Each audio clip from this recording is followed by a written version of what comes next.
네, 오늘은 에베소서 1장 3절 말씀을 중심으로 신령한 복이라는 제목으로 하나님의 말씀 함께 나누도록 하겠습니다. 오늘부터는 에베소서를 함께 나누려고 합니다.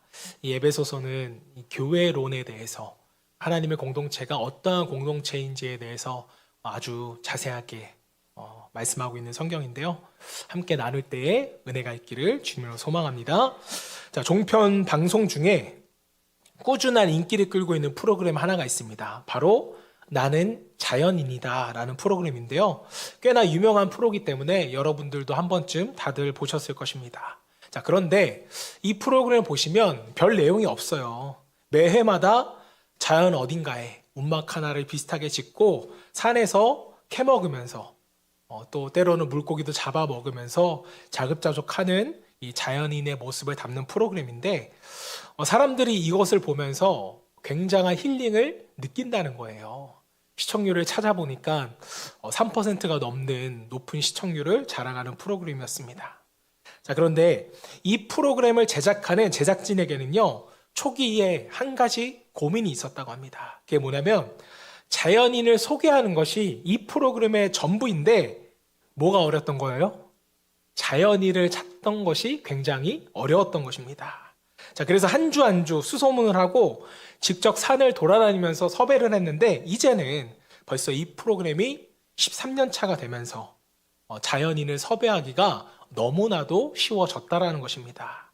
자, 왜 그런가 봤더니 이 자연인 프로그램을 보고서 나도 자연인이 되겠다고 산에 들어가는 사람이 10년 동안 굉장히 많아진 거예요.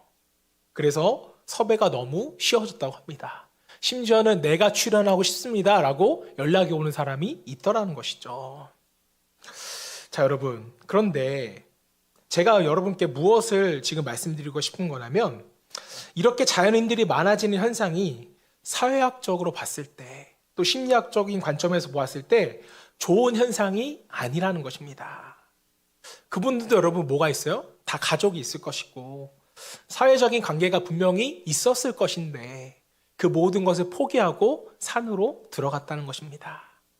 나는 자연이 좋아. 나는 혼자가 좋아. 세상은 너무 복잡해.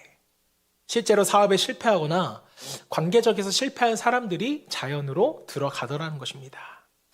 자, 가끔 부모님이 저희 집에 오시면 저를 보러 오는 것일까요? 아니면 손주들을 보러 오는 걸까요? 네, 손주들을 보러 오는 것이죠. 자, 오셔서 아이들을 보니까 너무 좋아하십니다. 셋째 아이가 웃으면 웃는다는 모습이 너무 예쁘다고 싱글벙글 하시고 또 밥을 먹으면 밥을 잘 먹는다고 싱글벙글 하시고 요즘 또 막내가 잘 걸어 다니니까 이 뒤뚱뒤뚱 걷는 모습이 또 예쁘다고 싱글벙글 하십니다. 자, 여러분, 가족이 이렇게 함께 모여서 웃을 수가 있는 이유는 뭐 때문일까요? 가족이라는 관계 때문이죠. 서로 가족이 함께하기에 감사가 있고 기쁨이 있고 거기서 우리는 행복감을 느낄 수가 있는 것입니다. 자, 이 아이가 억지로 할머니, 할아버지 앞에서 웃는 척 해준다거나 또 할아버지도 할머니도 아이 앞에서 억지로 웃을 일은 없습니다. 왜 그럴까요? 관계적이기 때문이라는 것이죠. 손녀이고 할아버지고 할머니니까 가족이니까 우리는 그 안에서 행복감을 느낄 수가 있는 것입니다. 자, 그런데 요즘 와서 이 반대되는 개념으로 세상의 풍토를 정의하는 신조어가 꽤 오래전부터 하나가 있었습니다. 그게 뭐냐면 혼밥이라는 단어입니다. 지난 설날에도 이 혼밥이라는 단어가 굉장히 많이 나왔습니다. 혼밥이라는 게 뭔가요? 혼자 밥 먹는 거잖아요. 이번 설날에 편의점 도시락이 그렇게 많이 팔렸대요. 혼자 설을 보내고 밥 먹는 사람들 때문에 이게 뉴스에 나오더라고요. 자, 여러분, 1인 가족이요, 전체 우리나라 세대 중에 무려 38.5%라고 합니다. 거의 40%인데 이게 얼마 안 된 통계예요. 자, 기자가 혼자 사는 사람에게 물었습니다. 혼자 사는 것은 어떠세요? 라고 물어봤더니 인터뷰하는 사람이 혼자 사는 게 제일 마음이 편합니다. 이렇게 말했는데 여러분들도 공감하시나요? 옆 사람 눈치 때문에 쉽게 말씀을 못 하시는 것 같지만 우리는 왠지 혼자 있는 게 편할 때가 분명히 있어요.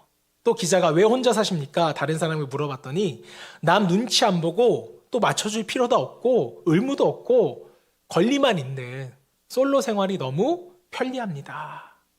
뭐 이 생활을 싫어할 이유가 있나요? 이렇게 되묻듯이 답을 했다라는 것입니다. 자, 여러분, 인간이 성숙해지고 성숙한 어른으로 독립하고 혼자 사는 것, 이거는 너무나도 마땅한 일이죠. 누구나 때가 되면은 독립을 해야 합니다. 자, 성인으로서 자신의 인생을 책임지고 살아가는 것은 굉장히 중요한 일이에요. 또 이것은 성경적인 일이기도 합니다. 자, 그런데 그 성인으로서의 독립성이라는 것이 요즘 말하는 소위 이렇게 편하게 살기 위해서, 또 단순히 다른 사람과 함께하기 불편해서, 의무를 다하기 싫어서 이런 이유의 삶의 스타일을 이야기하는 것과는 여러분 다르다는 거예요. 혼자 있는 것이 편하기 때문에 함께하는 삶을 포기한다? 이것은 옳지가 않다는 것입니다. 자, 물론 혼밥, 혼술, 1인 가족, 뭐 이러한 단어들이 또 사회적인 상황, 또 불황이라는 특수 속에서 생겨나는 부작용일 수도 있겠죠. 그것을 이해하지 못하는 것은 아닙니다. 자, 이런 상황을 우리가 10분 이해한다 치더라도 다른 사람과 함께 한다는 것이 부담이고 나에게 짐이고 나를 불편하게 만든다는 생각을 갖는다는 것은 인간이 관계적인 존재라는 것에서 볼 때는 굉장히 위험하다는 그런 생각이 들게 합니다. 자, 그런데 여러분, 이런 현상이 세상에만 있는 게 아니에요. 교회 안에도 있습니다. 굳이 우리가 또 신조어를 만든다고 치면 혼신, 혼자 신앙생활하기, 혼종, 혼자 종교생활하기, 혼예, 혼자 예배하기, 뭐 이런 증상들이 이미 일어나고 있다라는 것이죠. 특히 청년들이 이런 질문을 저에게 많이 했습니다. 목사님, 집에서 혼자 신앙생활하면 안 되는 건가요? 혼자 말씀 보고 거기서 은혜 받으면 안 되는 것입니까?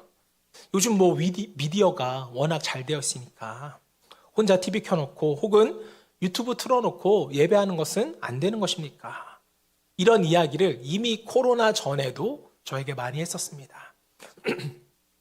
자, 이런 질문에 공감하는 분들은요, 어떻게 보면 좀 세속화된 교회라든지 또 올드한 교회 시스템의 염증을 느끼고 또 거부감으로써 이런 말을 할 수도 있지만, 또 어떤 분들은 또 혼밥이라는 이 시대의 흐름 속에서 그냥 편하게 신앙생활을 하고 싶다라는 것이죠.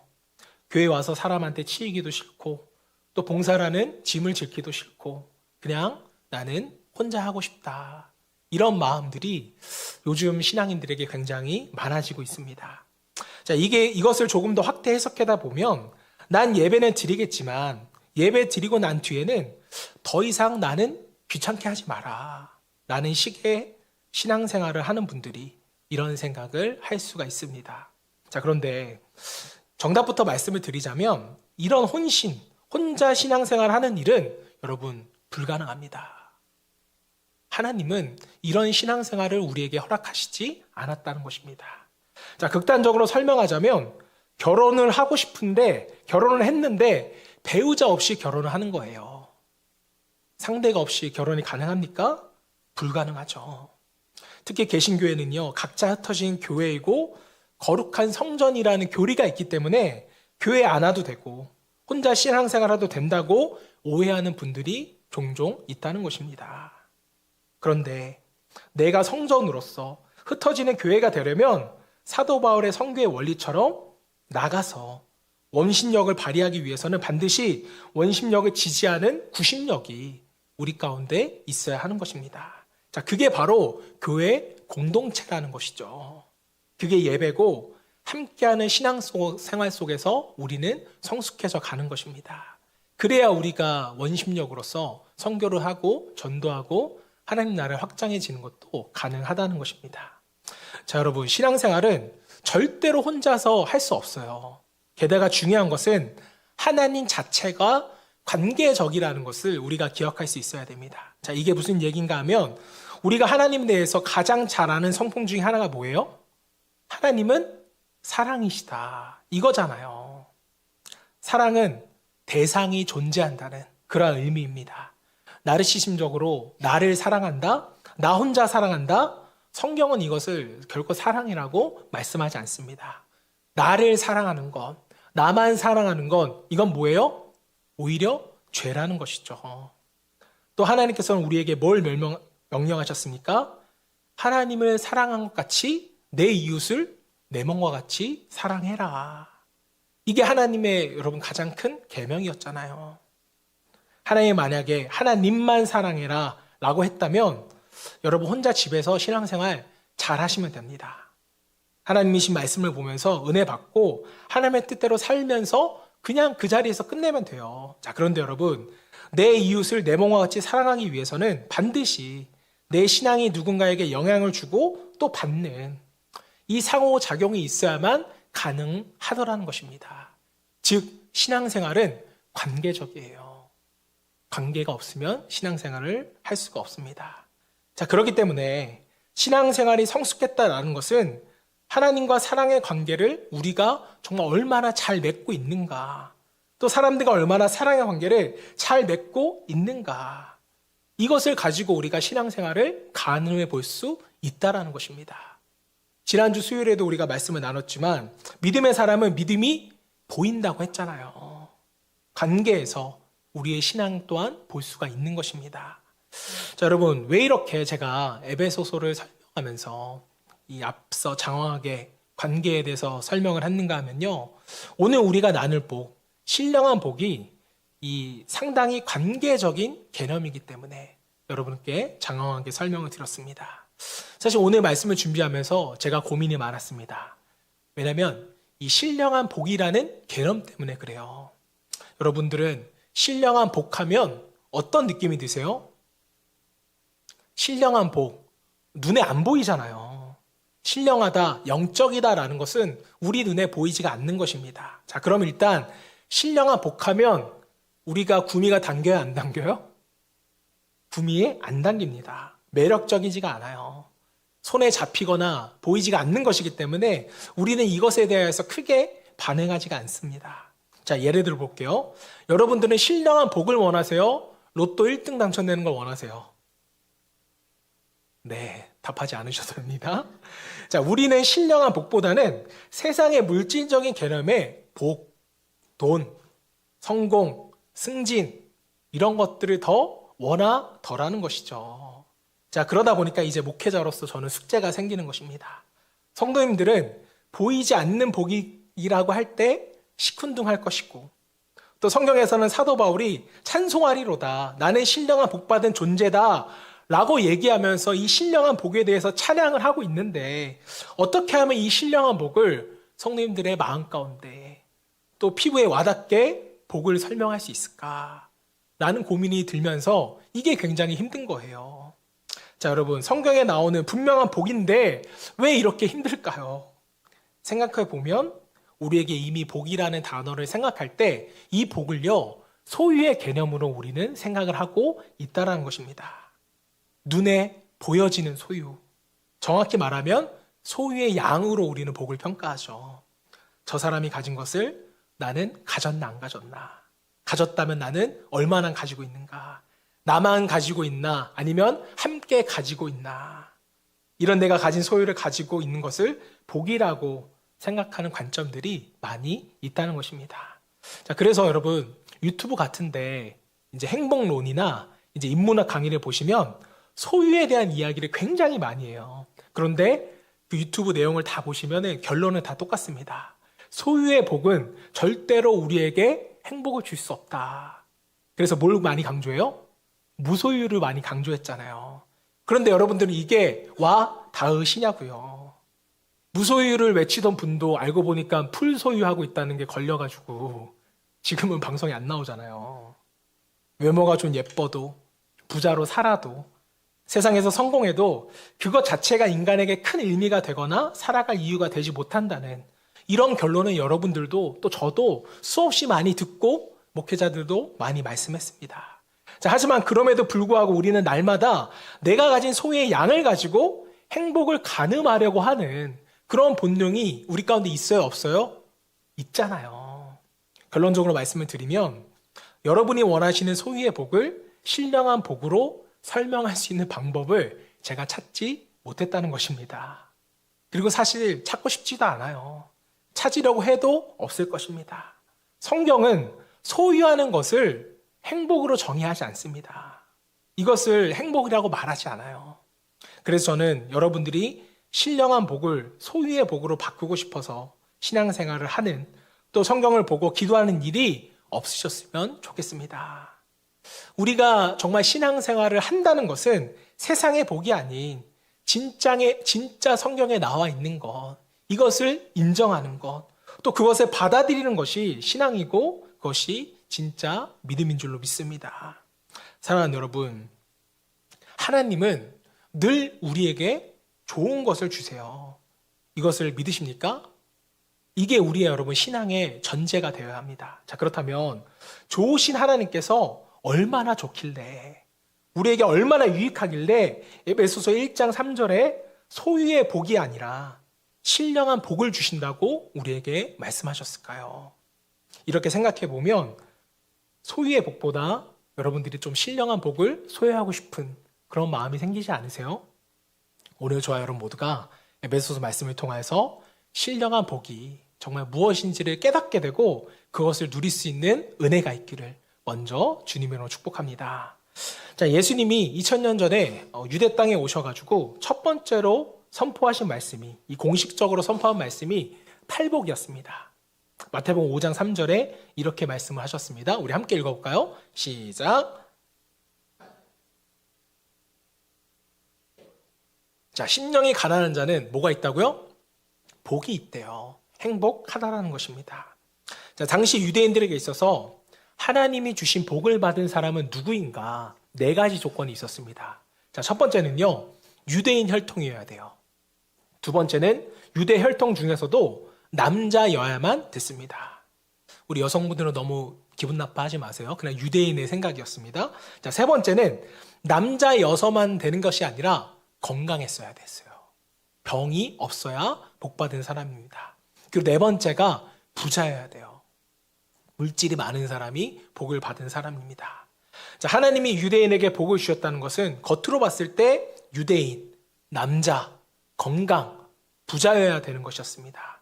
자, 그런데 예수님이 이 땅에 오시자마자 뭐라고 말씀하세요? 심령이 가난한 자는 복이 있다. 이렇게 이야기를 하신 거예요. 눈에 보이는, 겉으로 보이는 데가 아니라 안 보이는 심령을 얘기했고, 부자보다는 가난한 사람이 복 있다라고 말씀을 하신 것입니다. 이것은요, 여러분, 유대인이 생각하는 복의 개념이 바뀐 정도가 아니고 유대인들의 복의 개념을 아예 부정하고 파괴하는 그러한 이야기였습니다. 마음이 가난한 자가 복이 있다. 마음이 가난하다. 가난하다의 여기서 헬라어가 푸토카스라는 단어인데, 이 단어의 뜻은요, 완전히 알거지가 됐다. 아무것도 가진 게 없다는 그런 의미입니다. 가진 게 없기 때문에 복되다라는 것인데, 여러분, 왜 그럴까요? 가진 게 없는 사람은요, 자기를 의지하지 않고 어떤 외적인 조건에도 의지하지 않고 오직 하나님만 의지함으로써 하나님께 가까이 가는 자이기 때문에 그렇습니다. 자, 마음이 가난한 자, 심령이 가난한 자의 뜻은 무엇인가? 결국 하나님을 찾는 자, 하나님을 가까이 하는 자, 하나님과의 관계가 친밀한 자, 이런 사람이 뭐하다? 복되다. 성경은, 또 하나님은 이렇게 말씀하신 것입니다. 자, 여러분, 복 중에 복이 무엇이에요? 하나님을 아버지라고 부를 수 있는 복 아닙니까? 그 아버지가, 부유한 아버지라는 게 복이에요. 요즘 말을 좀 섞으면 우리는 영적 금수저라는 것이죠. 금수저가 뭐예요? 다이아몬드 수저죠. 즉 하나님과 관계 맺는 것이 복인데, 인간관계 중에서 가장 친밀하고 뗄 수 없는 관계를 말한다면 무슨 관계가 있죠? 부모와 자식 간의 관계죠. 이보다 더 친밀한 관계는 있을 수가 없습니다. 마태복음 7장 7절에서 11절 말씀 보세요. 유명한 말씀이니까 이것도 함께 읽어보겠습니다. 구하라, 그리하면 너에게 주실 것이요. 찾으라, 그리하면 찾아낼 것이요. 문을 두드리라, 그리하면 너에게 열릴 것이니, 구하는 이마다 받을 것이요. 찾는 이는 찾아낼 것이요. 두드리는 이에게는 열릴 것이니라. 너희 중에 누가 아들이 떡을 달라는데 돌을 주며 생선을 달라 하는데 뱀을 줄 사람이 있겠느냐? 너희가 악한 자라도 좋은 것으로 자식에게 줄 줄 알거든. 하물며 하늘에 계신 너희 아버지께서 구하는 자에게 좋은 것으로 주시지 않겠느냐? 자, 여러분, 이 마태복음 7장 말씀은요, 우리가 힘들고 어려울 때 하나님 앞에 나가서 막 구하고 두드리고 찾으라는 얘기가 아니에요. 막 땡깡 부리고 주장하고 간청하면서 내놓으라고 윽박지르며 기도하라는 그런 뜻이 아니라 또 인디안의 기도처럼 주실 때까지 기도하라는 그런 의미의 구절도 아닙니다. 이미 제가 여러 번 말씀을 드렸어요. 이 기도는요, 이런 음성이에요. 너 힘드니? 너 어렵니? 내가 감당할 수 없는 한계가 있니? 그때 기억해. 너한테는 누가 있어? 아버지가 있어. 너는 하나님의 자녀야. 예수님이 지금 우리에게 이렇게 말씀하고 계시는 것입니다. 지금 이 부위에서 예수님이 하고자 하는 말씀이 뭐예요? 아들이 떡이 필요하다면 돌을 줄 아버지가 없다는 거예요. 생선을 먹고 싶다는데 뱀을 줄 아버지가 어딨냐는 것입니다. 하물며 하늘에 계신 아버지께서 너희 자녀에게는 좋은 것을 주시지 않겠느냐. 그 하늘 아버지가 바로 너의 아버지시다. 이 말씀의 포인트는 바로 여기에 있는 것입니다. 자, 우리는 기도할 때 가장 중요한 자세는요, 하나님의 자녀라는 정체성을 가지고 우리가 기도하는 거예요.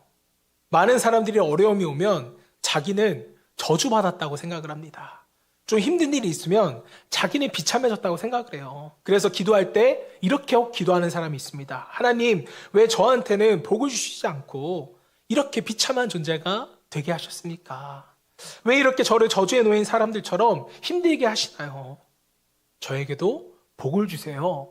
저를 축복해 주세요. 저에게도 물질의 복을 좀 주세요. 이렇게 기도하는 분들이 굉장히 많이 있습니다. 자, 그런데 여러분, 기도는 저주 밑에 놓인 사람이 저주에서 이것을 벗어나기 위해 기도하는 것이 아니라 기도는 이미 하나님을 아버지로 모신 축복된 자녀들이 하나님께 나아가는 게 기도예요. 저주에 벗어나기 위해서, 복을 얻기 위해서 하는 기도가 아니라는 것입니다. 자, 그래서 우리는 복을 달라고 기도하는 것이 아니고 이게 중요해요. 이미 복된 존재로서 기도하는 것입니다. 뭐라고요? 복을 달라고 기도하는 것이 아니라 우리는 이미 복된 존재로서 기도한다. 이것을 우리가 놓치면요, 우리는 소유의 복 때문에, 또 소유하지 못한 것 때문에 불평하고 불만하고 또 괴로워하는 일들이 많아질 수밖에 없는 것입니다. 자, 오늘 에베소서 설명할 때 이 에베소서에 대한 별명이 있습니다. 그 별명이 뭔가 하면 가난뱅이처럼 사는 부자들에게 보내는 편지. 이게 에베소서의 별명이에요. 가난뱅이처럼 사는 부자들에게 보내는 편지. 자, 부유한 하나님을 아버지로 모시고 사는 부자임에도 불구하고 그것이 복인지를 모르고 그저 소유하지 못한 것 때문에 불평하면서 스스로 가난뱅이라고 여기는 성도. 그게 바로 에베소의 성도들이었다는 것입니다. 이미 부유한 것을 가진 자인데도 그것을 그들이 깨닫지 못하고 있었다는 거예요.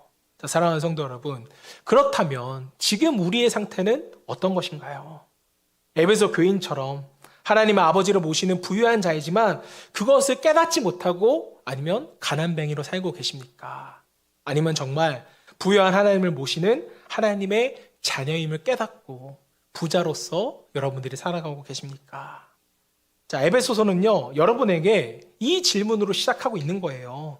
우리 모두는 예수님을 구원자로 믿을 때 성령을 선물로 받았고 그 성령님께서 우리 안에서 끊임없이 어떤 진리를 선포하시는가 하면 하나님은 너희 아버지야. 나는 하나님을 아버지로 모시고 있는 사람이야. 이것을 성령께서 끊임없이 알려주시고 우리에게 선포하고 있는 것입니다. 여러분들은 지금 이 사실을 믿고 계시나요? 여러분이 부유하다는 것을 여러분들이 믿고 계시냐고요. 그런데 이상하게 교회 오면 이것이 믿어지는데 밖에 나가서 우리가 실질적인 삶을 살고 또 어려움과 역경을 만나다 보면 낙심적인 현실에 마주할 때가 있잖아요.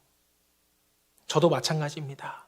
목사라고 낙심되는 상황을 예외일 수 없어요. 관계적으로, 환경적으로 뭔가 이렇게 감당할 수 없는 게 밀려올 때 저도 심장이 쪼그라지는 것을 느끼게 됩니다. 자, 그때마다 여러분, 이 쪼그라든 심장을 회복시키는 방법이 뭐겠어요?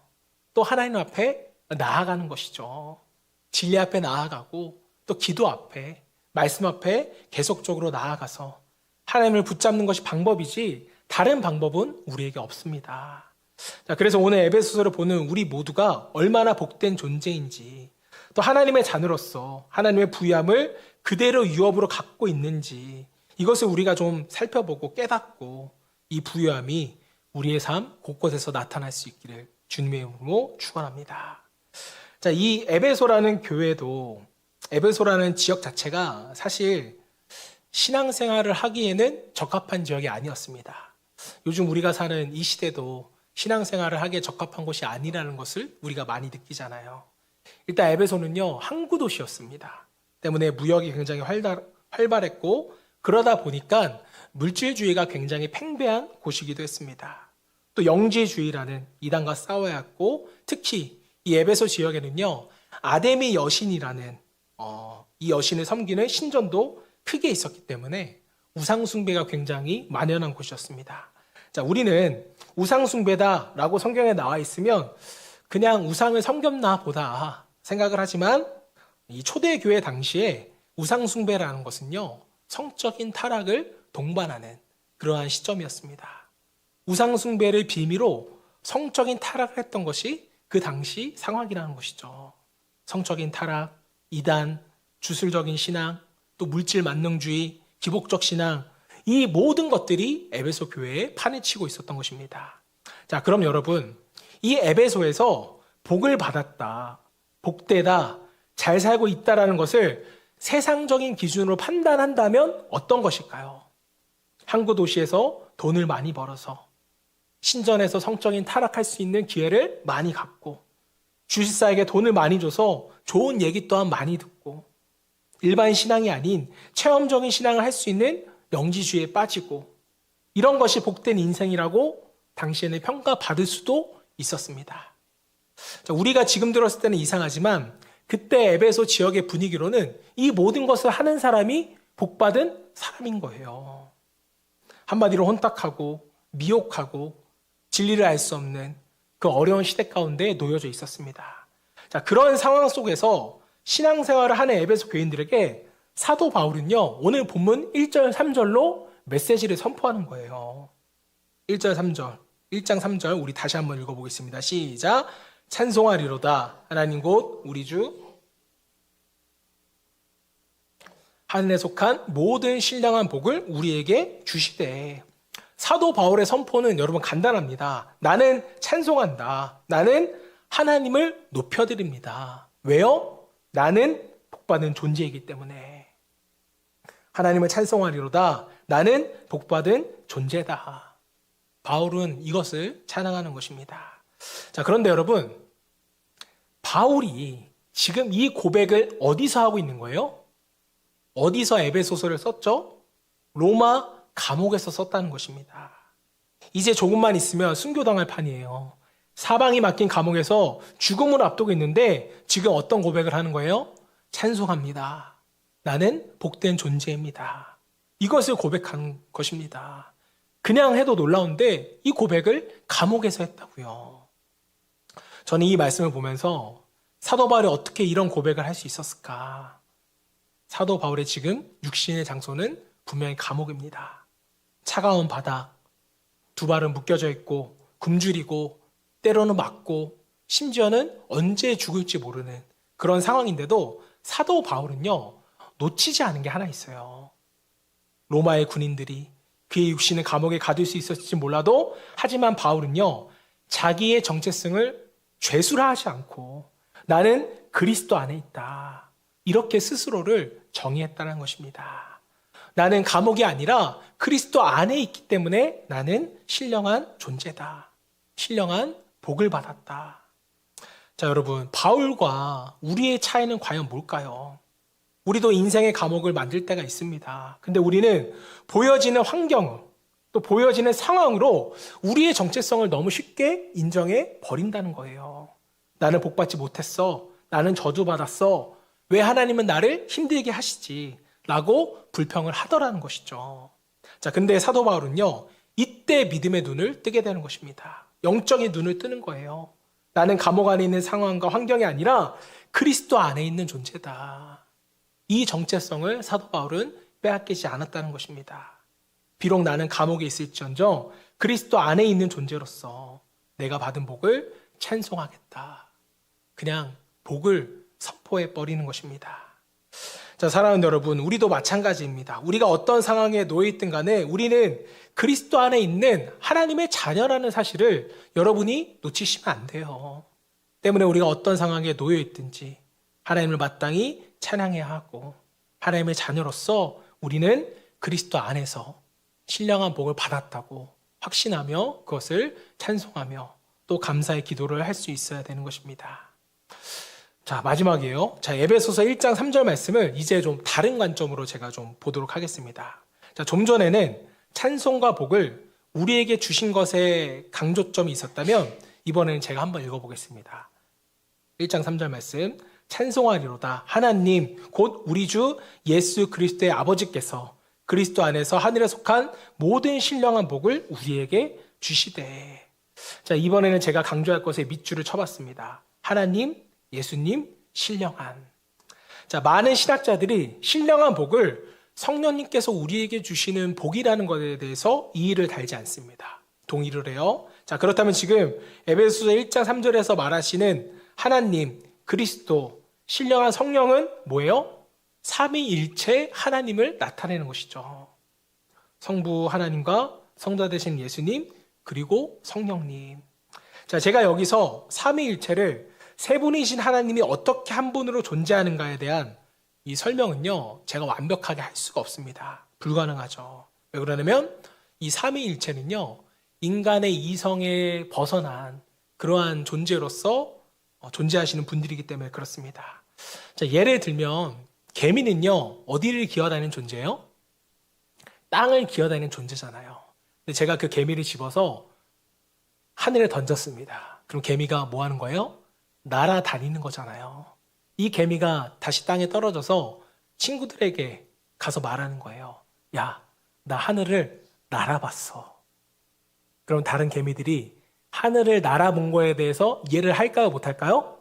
할 수 없다라는 것이죠. 땅에 살아가는 2차원적인 개미가 하늘을 나는 3차원에 대해서는 이해할 수 없습니다. 자, 마찬가지예요. 인간도 우리 이성을 뛰어넘어서 존재하시는 이 4차원적이신 하나님을 이해할 수가 없다라는 것이죠. 자, 그런데 이 삼위일체에 대해서 어떤 목사님이 깨달음을 나눴던 글을 제가 인터넷에서 본 적이 있는데요. 자, 이것을 보면서 맞다. 삼위일체라는 결국 하나님께서 관계적으로 존재하시는구나. 사랑의 관계로서 어떤 식으로 우리가 함께 계시는지는 정확하게 모르지만 관계적으로 계시는구나. 홀로 계시지 않는구나. 이런 깨달음의 묵상을 제가 글로 적으신 적이 있는데 저도 이 묵상을 보면서 공감이 되더라고요. 인간을 만드실 때도 아담이 혼자 있는 것이 보시기에 좋지 않았음에 하와를 주셨듯이 함께하는 것을 하나님은 참 좋아하시는구나. 이것을 가지고 본문 3절에서 왜 삼위일체 하나님을 나열하면서 이것이 복이다라고 말씀하셨을까? 그 이유를 살펴보면요. 여러분, 성부 하나님께서 우리에게 알려주신 이름이 있습니다. 그 이름이 뭐냐면 여호와라는 이름이에요. 여호와, 출애굽기 3장 12절 말씀에 나옵니다. 하나님이 이르시되 내가 반드시 너와 함께 있으리라. 내가 그 백성을 애굽에서 인도하여 낸 후에 너희가 이 산에서 하나님을 섬기리니 이것을 내가 보낸 증거니라. 자, 하나님이 모세한테 내가 너랑 함께 할 거야 라고 말씀하셨어요. 이때 모세가 하나님께 묻는 거예요. 하나님, 내가 누구를 만났다고 이야기해야 됩니까? 자, 물어보니까 14절이에요. 하나님 모세에게 이르시되 나는 스스로 있는 자이니라. 또 이르시되 너네 이스라엘 자손에게 이같이 이르기를 스스로 있는 자가 나를 너에게 보내셨다 하라. 자, 하나님이 모세에게 이르시되 나는 스스로 있는 자다. 이게 여러분 여호와란 뜻이에요. 나는 스스로 있는 자. 자, 스스로 있다라는 것을 번역해 보면요, 이런 의미로서 확대가 해석이 되어집니다. 나는 꼭 있어야 할 곳에 반드시 있겠다. 나는 내가 있어야 할 곳을 스스로 선택하겠다. 이런 의미로 해석이 됩니다. 즉 하나님은요, 어디에 계실지 스스로 선택하시고 그곳에 얼마든지 계실 수 있는 분인데, 우리가 구약 성경을 쭉 읽다 보면 하나님께서 날마다 모세와 이스라엘에게 했던 말씀이 뭐예요? 내가 너희와 함께하겠다. 이것을 말씀하시잖아요.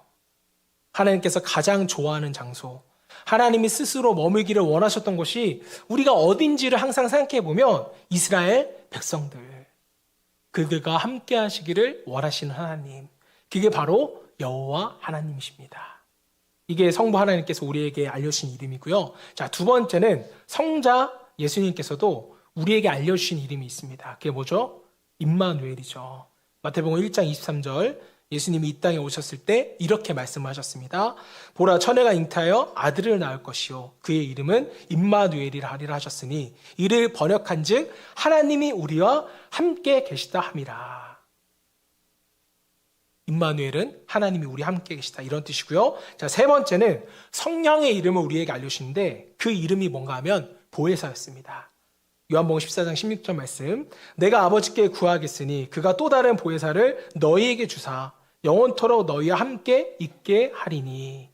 자, 첫 번째 보혜사가 예수님이고요. 예수님이 부활 승천하시고 다른 보혜사를 우리에게 보내주셨는데 그게 바로 성령 하나님이십니다.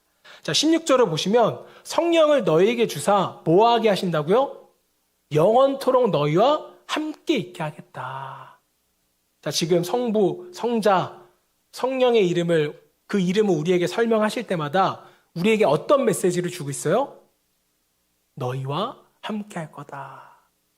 하나님의 이름 가운데 우리에게 계속 이러한 메시지를 주고 계시는 것입니다. 자, 그래서 구약부터 신약까지 우리가 잘 보시면 하나님이 우리와 함께 하시고자 하는 순간 그 소원과 갈망이 시간이 흐를수록 점점 더 우리와 가까워지는데 결국 우리 안에까지 들어오시는 하나님, 그 하나님의 모습을 우리는 보고 느낄 수가 있는 것입니다. 자, 여러분, 왜 삼위일체가 오늘 에베소서 1장 3절에서 복으로 나타난 것일까? 사도 바울이 복되다라고 얘기하는 것은 결국 하나님이 우리와 함께 하시는 것, 이 자체가 복이라는 거예요. 오늘 설명이 너무 지루하고 복잡해서 죄송합니다. 결론은 뭐예요? 삼위일체 하나님은 우리와 함께 하고 싶으시다. 그리고 이미 함께 계신다. 이것이 여러분 우리에게 복으로 다가올 수 있기를 소망합니다. 자, 그런데 중요한 것은요, 우리는 이 복을 좋아해요, 안 좋아해요? 이 복을 안 좋아해요. 이 복을 경시한다는 것입니다. 자, 여러분, 어떤 행복 강의에 대한 강의를 듣다 보니까 이런 의미로서 참 말을 많이 하시더라고요. 뭐였냐면 행복한 사람 옆에 있으면 행복 지수가 높아진다는 거예요. 인정하시나요? 어떠한 행복한 사람이 있으면 그 사람 옆에 있으면 나 또한 행복해지더라는 것이죠. 정말 마지막입니다. 이 예화만 들려드리고 제가 말씀을 마치도록 할게요. 제가 이 이야기를 듣고 조금 엉뚱한 상상을 좀 제가 해봤어요. 그게 뭐냐면요, 사람이 혼밥 먹고 혼술 먹고 혼자 신앙생활을 할 수 있도록 혼자 지어진 상태라면 이 중에서 가장 복된 사람은 뭐예요? 많이 소유한 사람이 가장 복된 사람입니다. 자, 그런데 관계적인 사람으로 우리가 지음을 받은 존재라면 그 이야기는 달라진다는 거예요. 아까 전에 행복은 전염된다. 나는 그 이야기를 들으면서 제가 어떤 상상을 했냐면 이런 상상입니다. 자, 만약에 이 중에 몇백억 대 부자가 있다고 한번 생각을 해볼게요. 누가 이런 부자 하실래요? 우리 용득 지사님이 몇백억 대 부자라고 좀 생각을 해볼게요.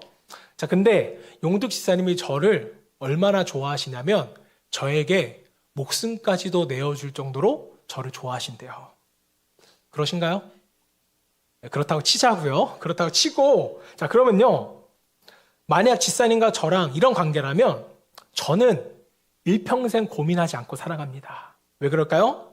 돈 많고 부자이고 모든 것을 가진 사람이 저를 위해 목숨을 내어주겠대요. 그럼 저는 이제 제 인생 핀 거 아니에요?